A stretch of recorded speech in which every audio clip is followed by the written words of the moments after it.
the Eastpointe City Council on Tuesday, December the 11th at 6 p.m. Please call the roll.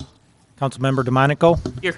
Councilmember Lucido. Here. Councilmember Kleinfeld. Here. Councilmember Owens. Here. Mayor Pixley. Here. I would entertain a motion for approval of the agenda. So moved. Support. Please call the roll. Councilmember DeMonico. Yes. Councilmember Kleinfeld. Yes. Councilmember Lucido. Yes. Councilmember Owens. Mayor Pixley. Yes. So our next item is the presentation of a comprehensive annual financial report and the report of the independent auditors. Oops, sorry. We'll go back to the hearing of the public. Does anyone wish to be heard at this time? All right. Anyone wish to be heard? Seeing none, we'll move on to the reason for being here. This part of the meeting is for the presentation of the comprehensive annual financial report. So, Mr. Sabota, did you have anything to say, or do you want us to go directly to the auditors? I think we might as well go directly to the auditors. Actually, we're starting with a quick presentation from myself, and then we will move on. So, you have two handouts before you. One packet has the 5-year forecast on top. That is what we're going to be talking about first. And the second packet is from Plant Moran. My topics are going to be similar to the audit, but they take a little different approach. It's different things we've dealt with over the years and talked about, just some updates there. The first thing is we do the 5-year forecast, kind of a look back and a look forward. I've split it into two parts for the projection, even though you still can't read it. But so you see a history there where we had been using up fund balance until we got the Samorsa millage passed. We have since built the fund back up. And again, this is just general fund, Fund 101. It doesn't include tax reversion or anything else. It is purely the 101 fund, independent. You see this year's budget, we're looking to use $800,000 of fund balance. And then the forecast was updated using some assumptions of 2% growth in taxes and revenue sharing, 1% growth in other revenues, 2% growth in personnel costs, 3% on the active benefits, all other expenses at 1%, except we have used the pension and OPEB actuarial forecast for the next 5 years of what they're projecting our increases will be. And you can see that we start to chew into fund balance fairly quickly and fairly heavily over the next 5 years. So these are still issues that we need to address as administration and council, and I'll get back to that topic later in the presentation. The next slide shows the state revenue share, and in the back of the audit, at the very back, there's a 10-year history, but I always like to go back to 2001 when state revenue share peaked. At that point, we received $4.7 million in the 2001 fiscal year from the state of Michigan.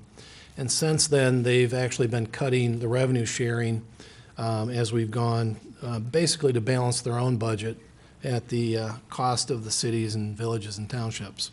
If you look at just a 10-year history, we started at 3.6 and we've come back to 3.5. It doesn't look quite as bad as going from 4.7 down to 3.5.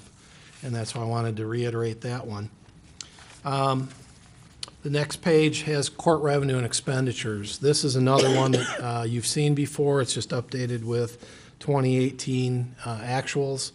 And the main thing here is the last 3 years we've seen a decline in revenues, and some of it is a reduction in ticket writing as we brought on new officers and they get trained up.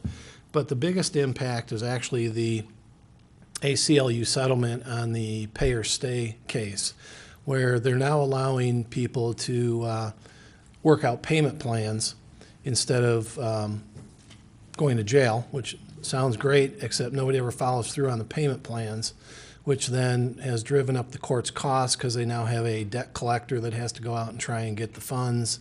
And unless the person is rearrested in Eastpointe, we have no recourse except trying to do collection actions. So what you'll see is the revenues are actually less than they were in the last year we had this as a municipal court in 2003, while the expenditures at the court have more than doubled. The net impact to the city, it had been running around $1 million a year positive of fines and fees versus cost, and it's barely breaking even at this point, which is one of the reasons we've talked about court consolidations. And I'm sure that will come up in the future. Could I just Yep. briefly ask, what's causing from 2009 to 19, 10 years, it increased nearly half, 50%? It has been a combination of items. There's been additional full-time staff added. There have been increase in pension and OPEB cost, and there's been a large increase in the amount of court-appointed attorney expense. Just changing demographics in the city, and there's more people in need of that assistance. I should note there's a bullet point here for the 2019 budget. That is prior to the implementation of the MIDC state statute that, again, it'll be a future topic here, but there will be some budget changes required because of that. So, So are we getting any money back from the state? for what? There was a promise that they were going to be sending financial support to the courts for, Oh, well, that's the MIDC. There is a grant, but the grant is paying for the mandated increase in cost. So we're going to see an increase in cost because it's going to cost us more to do the public defender activity, and the state will reimburse us for the increased cost, but that's it. have we received any of those funds? No, we have not signed the agreement yet and put that in place. That's why I said it'll be a future topic here, probably real soon. But it has not been implemented, and we do not have an agreement in place yet. How, do you foresee that if we do combine courts, that you would eliminate this deficit? There should be a reduction in office staff if the courts were combined. You're not going to see any change in judges or court magistrates or things like that. But Capital building. capital building would actually increase our cost, but we would have the ability to increase the court building fine. I don't understand how you can see the Capitol building, because there's no room for a combination in Roseville. Well, you would only be operating most likely with one site, and therefore the costs would be consolidated. That, I think you'd have a tremendous amount of capital expenses, because there's really no room. I don't see it with the space that you currently have in Roseville, that you could combine both of them in one facility. Probably not at either one of the existing locations. You would have to build a new building to do that, and so I think the capital expenses there would be out of sight. But we have our court building fund that we're using for the HVAC system. The rates that are charged haven't been increased since they were implemented. That's something that we were looking at having an increase in. And they would be free to increase it even further if they combined and had a combined building. But So you're going to tell us what the status is of that account during the audit? next year. Not in this one? It is not in place yet. Okay. Oh, the court building fund. The court building Okay, fund? yeah, that can be touched on. Because that's always been a very minimal amount. Yeah. It's in a deficit right now, technically. In this fiscal year, June 30th, it was not. Because we had planned for the HVAC to come Right. out of it for the next 2 years. Right. So, okay. Moving on, the next schedule is infrastructure spending. As you know, we've talked about reducing the spending as we tried to rebuild the water, sewer, and road funds. You'll see a sharp decline in capital expenditures for this fiscal year. Even with that decline, though, over the last 5 years, we've spent over $34 million. And in the last 10 years, we have spent almost $60 million on infrastructure activity. However, if I may add. Sure. Based on our PASER recommendation that was received last year, the optimum recommendation is that we spend an additional $4 million per year in roads for the next 10 years. Obviously, we're at 25% of that total based on the last fiscal year, and I don't think we have that amount anywhere close to being budgeted this year. You just got to find more money in local streets, right? And all you got to do is talk to those people up in Lansing. Yeah, I gotta find the magic wand first. The next schedule just shows an update of the, I call it capital preservation, not doing the capital projects. The cash I'm showing without any interfund loans, and then in the water sewer fund, it is the unrestricted fund balance only, mainly because about $45 million of their fund balance is water mains and sewer pipes, so it's not really relevant to any discussion. In the water sewer, we had a cash deficit of almost $3 million in 16. It grew to a little over $4 million in 17. And even with the significant rate increase, I was hoping that we'd get back to zero, and we got close, but not quite zero. It still is $157,000 negative cash before borrowings from the general fund. That has turned itself around. We are back into a positive position this fiscal year.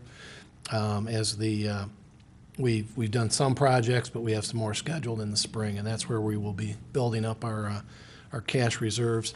Realistically, the cash reserves for water sewer should be about $2.6 million on June 30th, and that's a very low dollar amount. That would be a combination of the accounts payables and only 1/12 of the fiscal year 19 budget.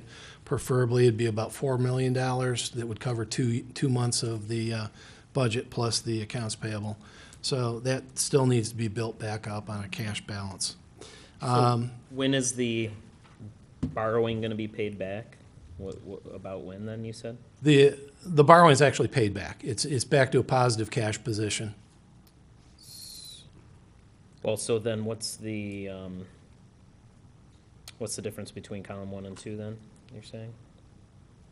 Well, column 2 is fund balance. So that includes any accrual activity, things like that, versus a just straight up cash balance. For example, we build water bills, and that's considered a receivable. It's not cash, but we anticipate it coming in within a reasonable period of time. You can't spend it because it's not cash, but it's considered an asset, and therefore it's considered part of fund balance, which does not include any capital. So you were right on target. You said January before it got to, Yeah, it actually went positive in September. So it's on track. Let's just put it that way.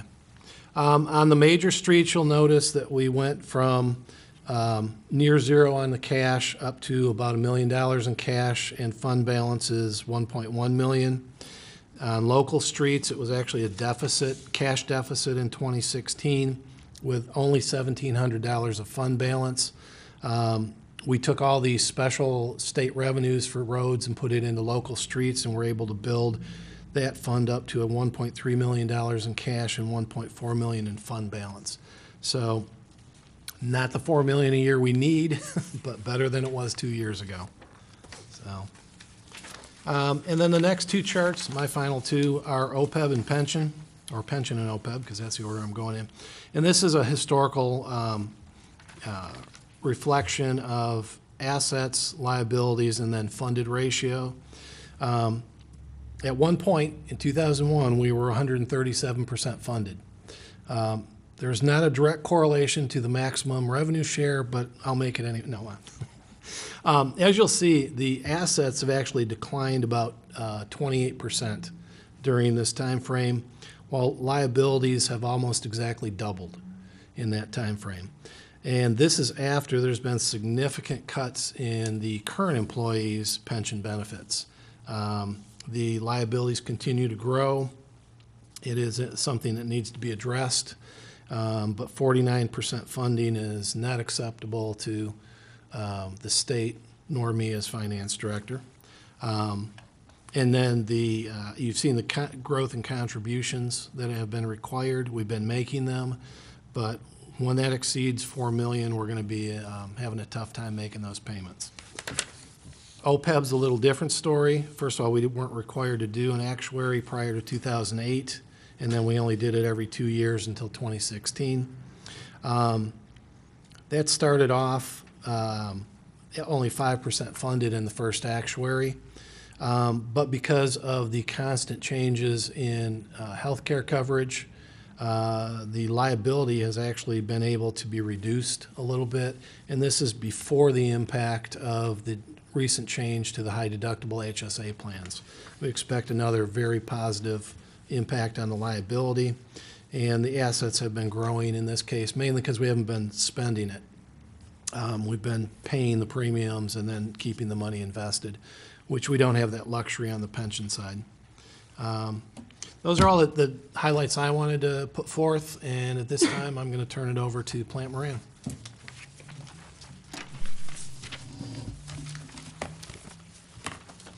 Thank you, Randy.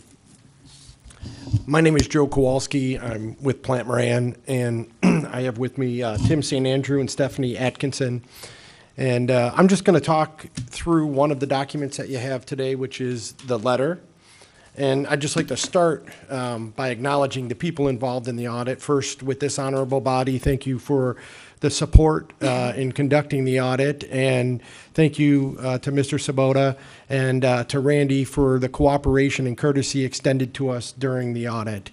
And I'd like to thank Tim and Stephanie as well. They are an excellent audit team, and by my estimation, they did a robust and appropriately detailed audit. And they will walk you through some of the results of that audit and the financial statements as well. But first, I'd like to go through the letter.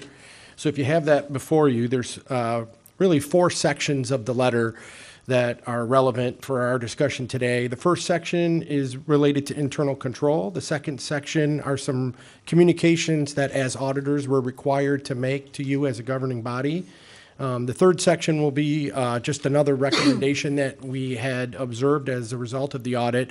And then the fourth section are some legislative and other informational items that are relevant to government in Michigan, and we think that they might be of interest to you. So just kind of diving right into that, in that first section on page 3, we talk a little bit about the scope of the audit in relation to internal controls. And just as a reminder, we are not auditing internal controls to put an opinion on internal controls, but what we do instead is we are issuing an opinion on the financial statements. And in order to do that, we have to assess and evaluate internal controls to determine how much test work to do over the books and records in the financial statements. And so when we do that, if we come across something that we find to be an internal control deficiency, we're required to communicate those matters to you as a governing body. And there's really 2 levels of internal control deficiency that we might end up communicating. So one would be a deficiency in internal control or significant deficiency, and the other is really a material weakness. And of the 2, a material weakness we consider to be a more severe matter and one that warrants the attention of the governing body. And we did have one internal control matter that we found in our judgment to be a material weakness. And that was related to our testing of cash. We noted that bank reconciliations were not performed timely throughout the year. And it would be our recommendation that throughout the year on a regular basis, bank reconciliations are performed. They did catch up with those bank reconciliations during the course of the audit, and we were able to conduct appropriate test work over the cash balances. Moving to page 4, just another sort of reminder of what an audit is and what our responsibilities are in an audit. We did communicate those responsibilities to you up front in our original letter, May 21st. And then we communicated again on July 25th to this body in another letter, which talked about the plan for the audit.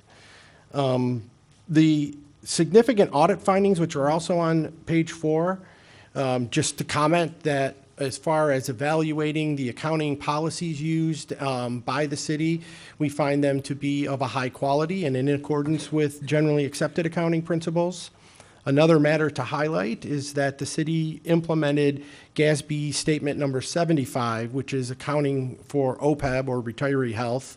And I know you've heard a lot about that. And in a few minutes, Tim and Stephanie will walk you through where you can see that implementation in the financial statements. Just would like to let you know that there were no unusual transactions entered into the city for which there was a lack of guidance and that there were no significant transaction in the financial statements that were recorded in a period different than what they occurred. Also, a reminder that accounting estimates are a part of preparing any set of financial statements, and the city has some accounting estimates that they prepare for their financial statements. Those include, the most significant ones would be the retirement system liabilities, the retiree healthcare liabilities, the liability for other claims that are incurred but not reported, and then the estimated unbilled water and sewer charges in the water and sewer fund. When you look at the estimate for retirement system liabilities and retiree health care, there's a number of assumptions that are used, including interest rates and inflation rates, employee compensation, and demographics. Those are all important assumptions. In our audit of those liabilities, we did evaluate those assumptions and found them to be reasonable. In the city's estimate for water and sewer, the unbilled water and sewer is based on subsequent billings. And so we agree with that method, and we found that estimate to be reasonable as well.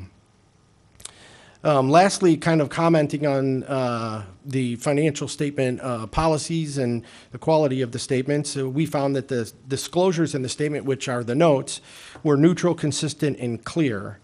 And there are some that are more sensitive to users, and so we would draw your attention to those, and those include the Note 8 on long-term debt, Note 10 on the pension plan, and Note 12 on the retiree health or OPEB. Required to let you know that we did not encounter any difficulties in performing the audit. In fact, we received full cooperation and courtesies at all time. We had no disagreements with management about matters of accounting or any other matter for that matter. And there were 4 uncorrected misstatements that we discovered during our audit. So these are audit differences. These are things that when we look at them, we believe the letter of the rule would have a different accounting for them.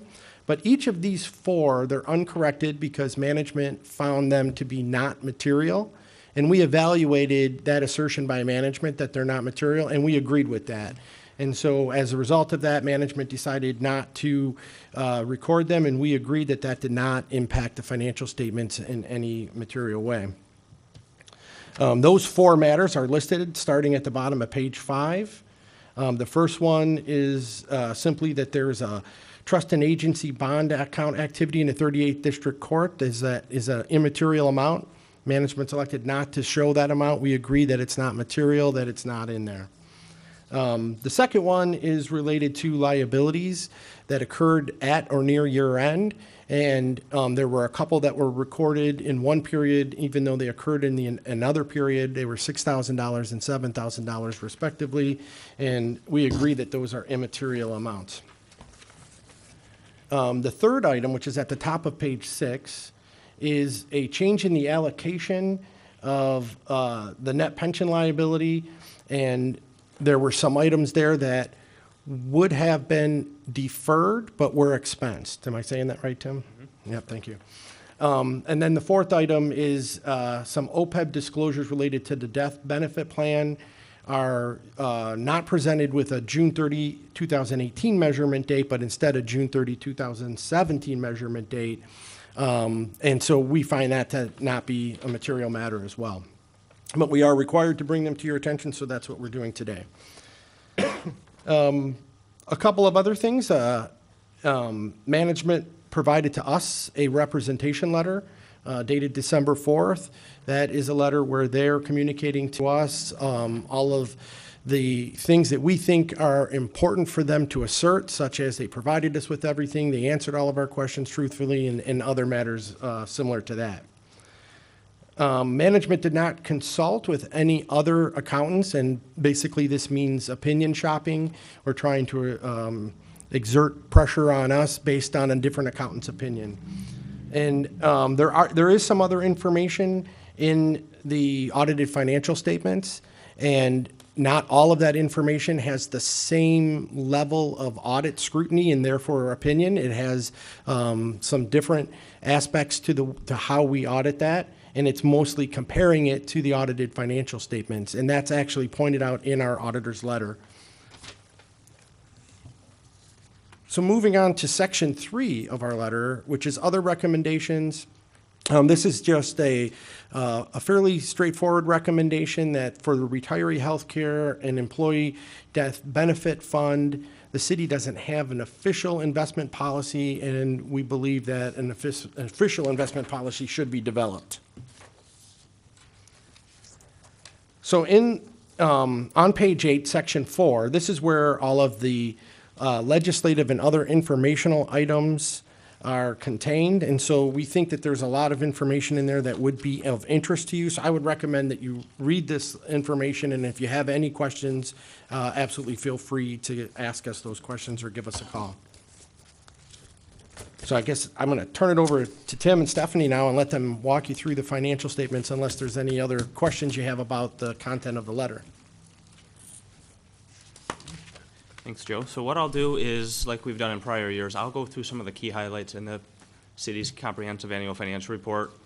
Certainly along the way, if you have questions, stop me. As we get to certain topics, I'll have Stephanie go through. We also have a graph package that was handed out. And as we're on those relevant topics, we'll cover the graphs at the same time. Okay, so I will direct you to page 1.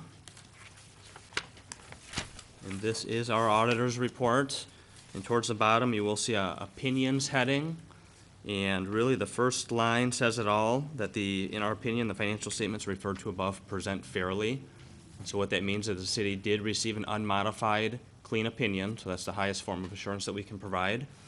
What that doesn't tell you is whether these financial statements are, from a fiscal health standpoint, good or bad. Our opinion just speaks to the accuracy of the numbers contained within these financial statements. And to develop that opinion, we do pretty in-depth audit testing. We don't audit every transaction that the city enters into during the year.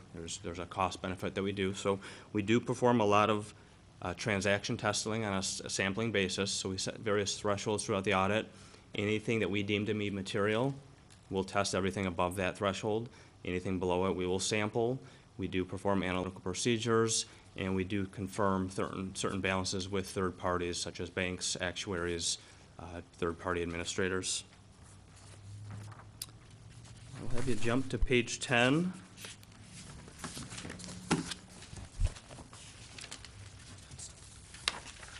This is our page numbers lining up here. Statement of net position.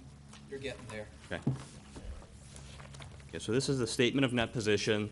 This is presented on the full accrual basis of accounting. So this will include your day-to-day operations, the cash that was brought in, the cash that was spent, along with the city's long-term items, which would be your capital assets, your debt, and your legacy cost. So I want to direct you to the very bottom of the page in the governmental activities column, which would be the second column on that page. You can see at the very bottom there, the total net position is actually a deficit of $31 million. And what that means is that if the city had to liquidate today, you'd be short $31 million. Now, the city isn't going to liquidate today, but this is something, when you look at your long-term view of the city, this is something to keep in mind. And really, this is driven by, if we go up about 15 lines there under the liability section, you'll see 2 rows, net pension liability and net OPEB obligation. Now, the net pension liability, we've had this on the city's books for about 4 years now, when GASB 68 was implemented by the city. And you can see for the governmental activities, that is a net pension liability of $38 million. The net OPEB obligation, now that's new this year. The city implemented GASB statement number 75 this year. And in the past, we've had to disclose this number, the $30 million. But now with the implementation of GASB 75, the city now has to record that obligation on this financial statement. So the sum of these two legacy costs being $68 million is really what's driving down your total net position. We move to page 13.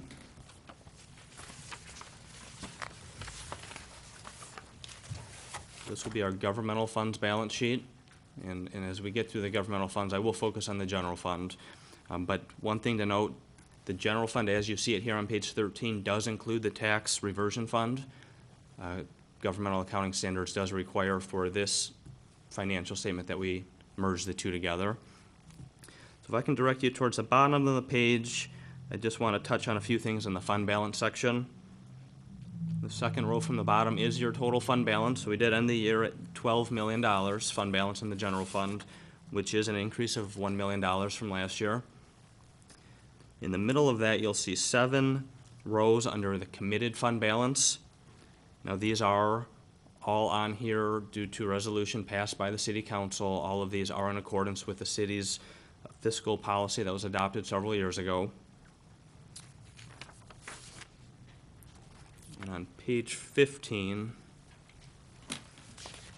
just wanted to point out the third row from the bottom is the net change in fund balance. So that's where the $1 million comes from. Sorry, I'm going to have you jump around a little bit more here. If we can go to page 59, that would be helpful just to compare that change to budget to show you how those two line up.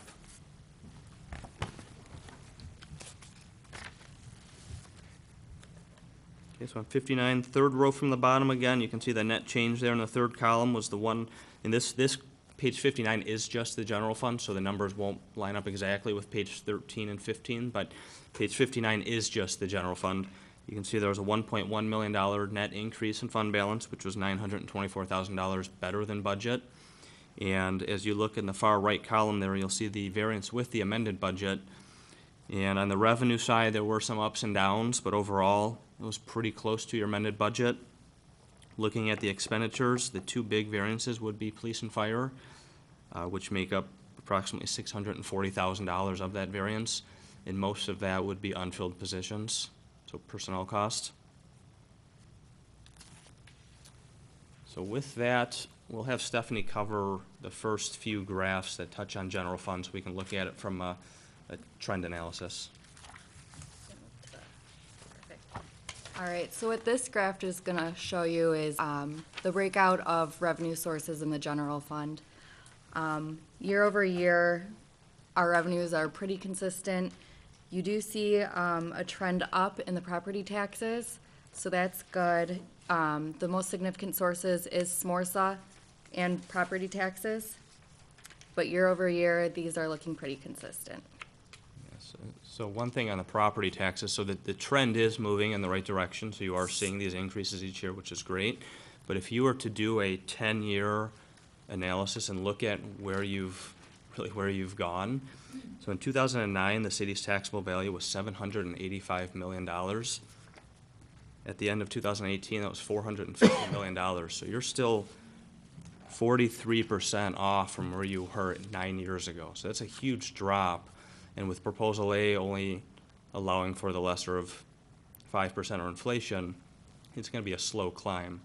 So assuming 2.5% annual increases, you're still 23 years off from hitting, where you were at a decade ago. So it's going to be a long way before you get back to where you were.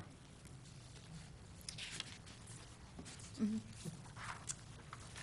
All right, so this next slide is going to show you the breakout of the general fund expenditures.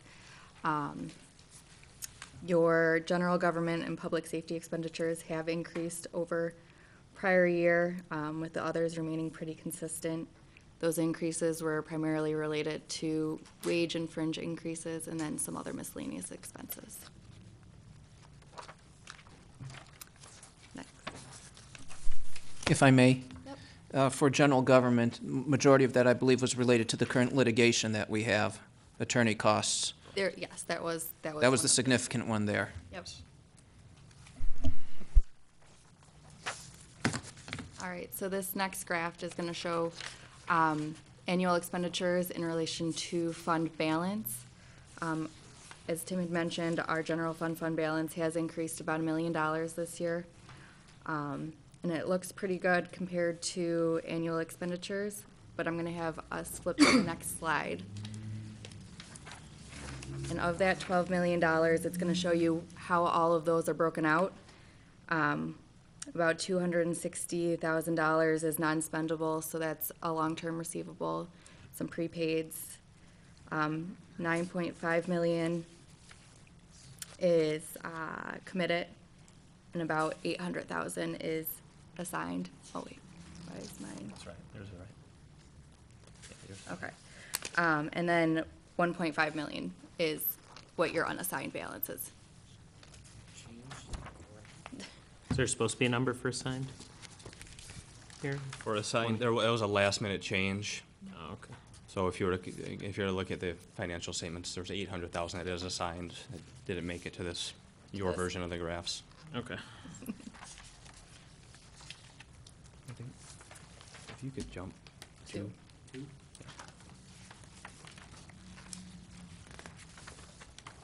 And, yep. I'm sorry, if I may.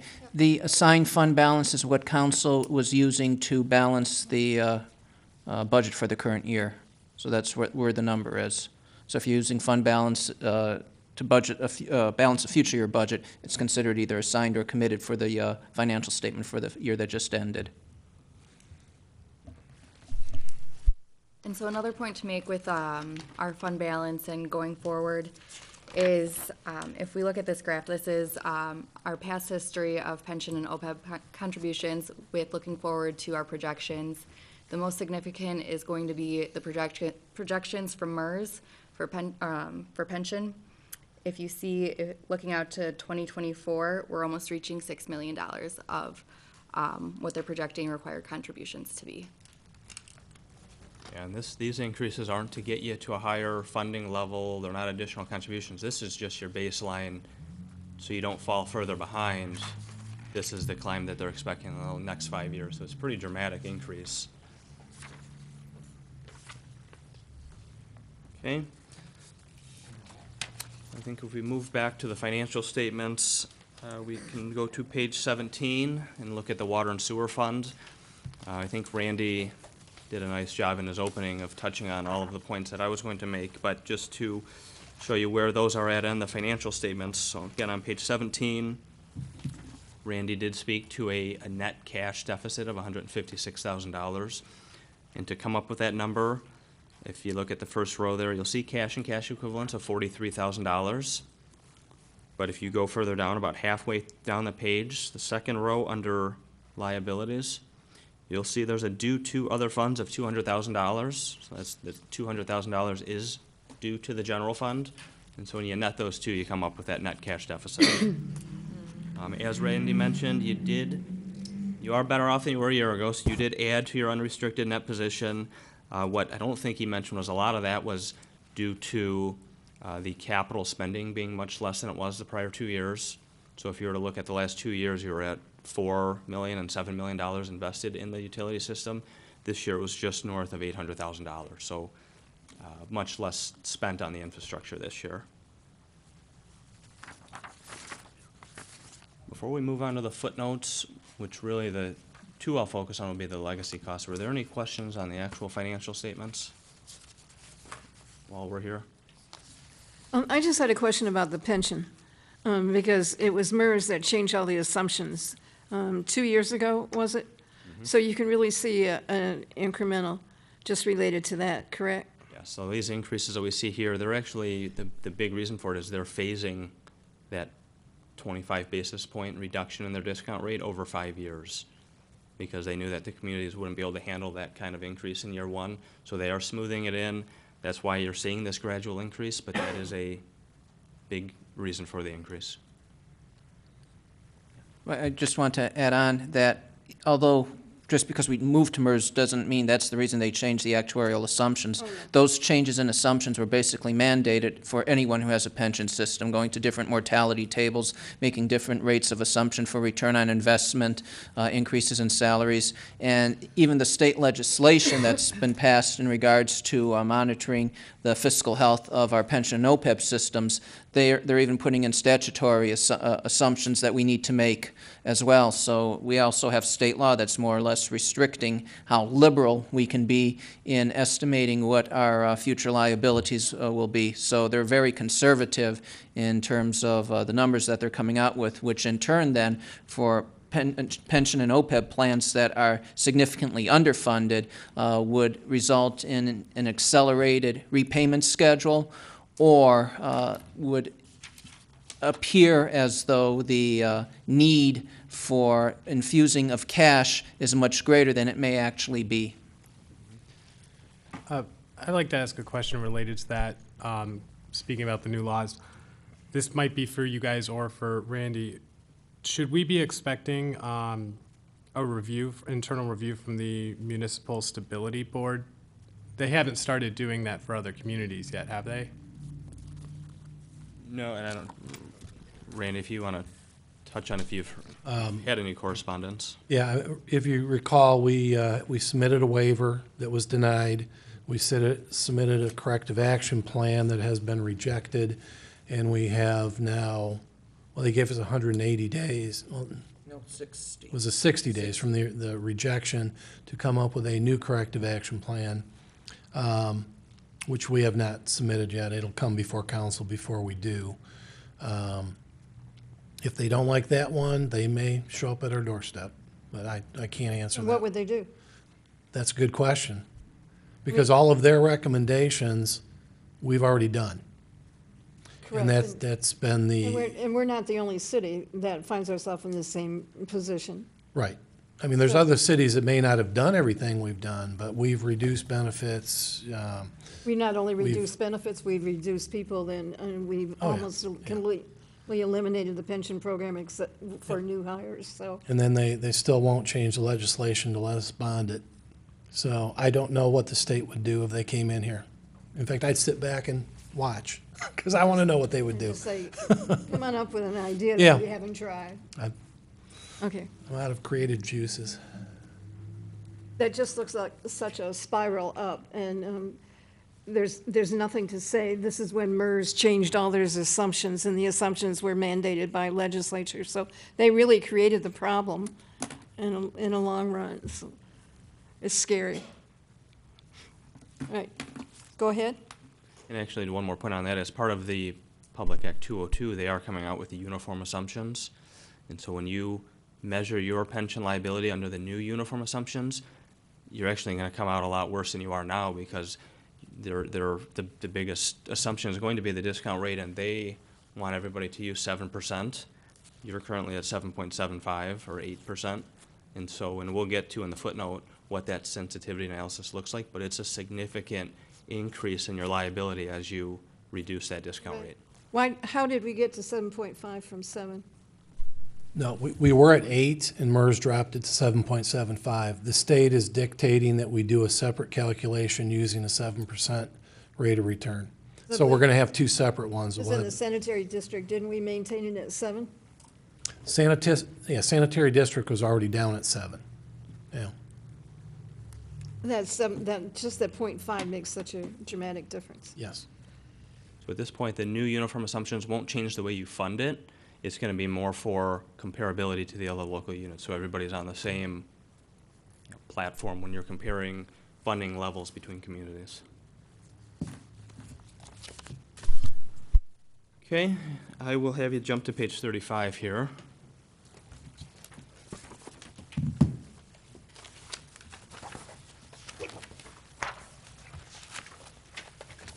Two things to point out towards the bottom in note 2.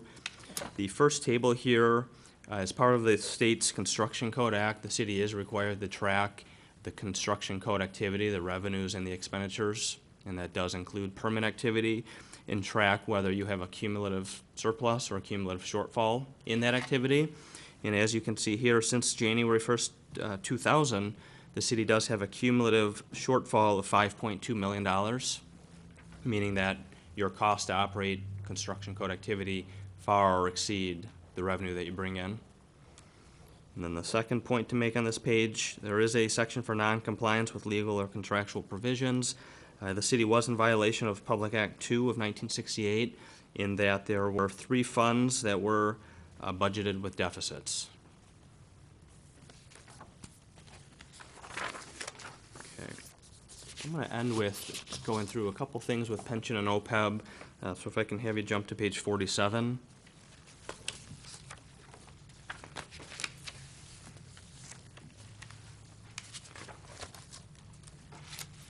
Page 47, the table at the bottom, we did talk through on that first statement, we went through what your net pension liability is, but I think it helps to see what your total pension liability is, less the money that you have set aside in MERS to get to that net pension number. You can see here, the city's total pension liability is $85 million. You do have assets invested with MERS at $42.5 million to come up with your net pension liability of $42.8 million. And on page 49, to piggyback off of the discount rate discussion, in the middle of the page there, you'll see a sensitivity analysis. In the middle there, at the current discount rate of 8%, you'll find your $42.8 million net pension liability. And I will focus on the decrease, because when we talk discount rates and investment rates of return, it's only going to go down. And like I mentioned, the state is moving with their uniform assumption to a 7% discount rate. And under those assumptions, the city's net pension liability would climb to $55.5 million. Significant increase there.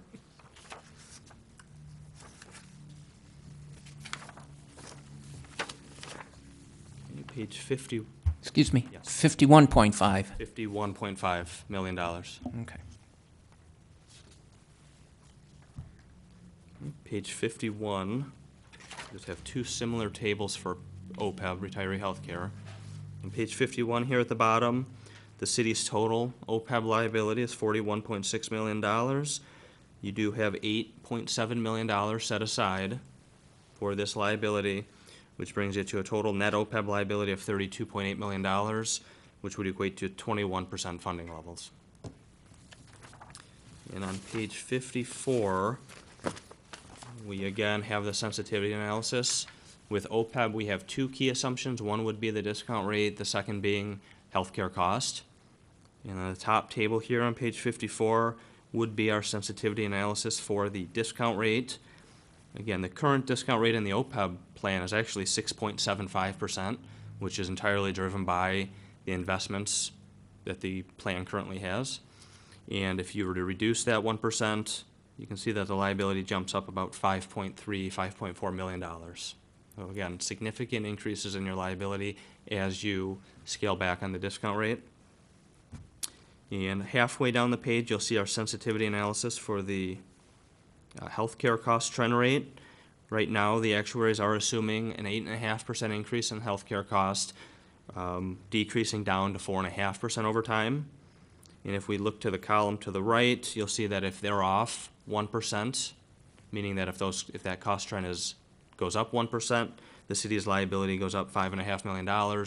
If experience comes in better than expected and the costs are less, your total liability as such will fall. The last thing I will cover at the request of the mayor would be on page 74. This will be your district court. The District Court Building Capital Project Fund. And if you go towards the bottom there, I'll just go through the whole column. You do have cash in that fund of $164,000. There are payables offset against that of $98,000. So heading towards the bottom, that fund does have fund balance at the end of the year of $66,000. Is there currently 20,000 in the building authority right now? Yes. I thought that was all transferred out. We did not physically transfer it into the capital fund, mainly because it's just easier to track it by leaving it there. There's a canopy going over the south entrance outside here that the money will be spent on. That project, I believe, is coming to council in the spring, if I remember correctly. There's a few other projects ahead of it. But yeah, it's already spoken for as far as a project. Okay. I mean, It could have been moved into the 402 fund and then designated for that project. It was just, we decided to leave it where it was. I should turn it up. all right.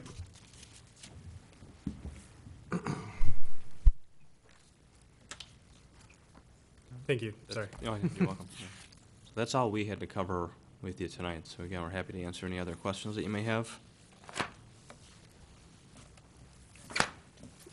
Just one other point I'd like to make for the tab beginning on page 92, the statistical information.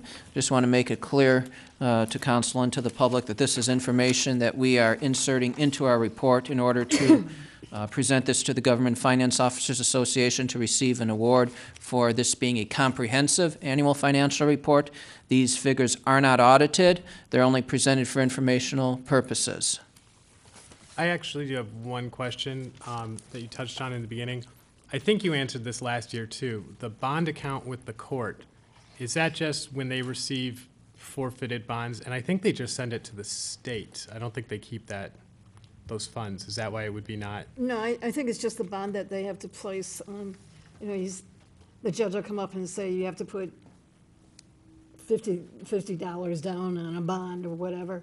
And then when they complete the work or when they complete it, then it's given back to them. And it was initiated long time ago, and it's just to keep it separate so that it can return on an easy basis. Okay. And the reason it's not significant is whatever cash they have is a liability, because it's not, it's just a liability that you give back when the people complete whatever they were directed to do. And we don't have access to the records, so that's another reason.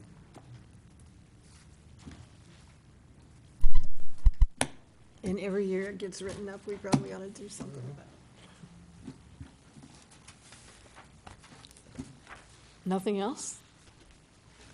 Well, I was just going to say maybe next year if we could schedule this a little better. Receiving this at 4 p.m. yesterday was not ideal. If we could schedule this meeting so we have a little more time to at least review the audit would be good next year. Maybe we can schedule the meeting once we receive the audit, or if we were promised it on Friday even and did not receive it then, which I was planning on looking at Sunday, but was not able to do that, receiving it yesterday. I know we can ask questions after this, but that wasn't really ideal for today. I'll be expecting a call from us. So once we review it, we'll probably be calling you to contact you for more about it. We'd be happy to address any questions. And so what's the process now? This will go to the state on next week? Tomorrow? Oh, in your dreams. No, it has to be filed with the state by December 31st, but yeah, it'll go next week sometime. All right, so what you need now, unless we have more questions from the council, is just a motion to receive and file. So moved. Support. It's been moved to receive and file the comprehensive annual financial report for fiscal year 2017-18 and supported. Please call the roll. Councilmember Kleinfeld, Yes. Councilmember DeMonico, Yes. Councilmember Owens, Yes. Mayor Pixley, Yes. Councilmember Lucido. Yes. Thank you, sir. Thank you. Very complete report, as usual. Great work. Council, if it's all right with you, I'd like to maybe take a break for 5 minutes and restart at 7 o'clock. That'll give Plant Moran a chance to get out of here and so forth, okay?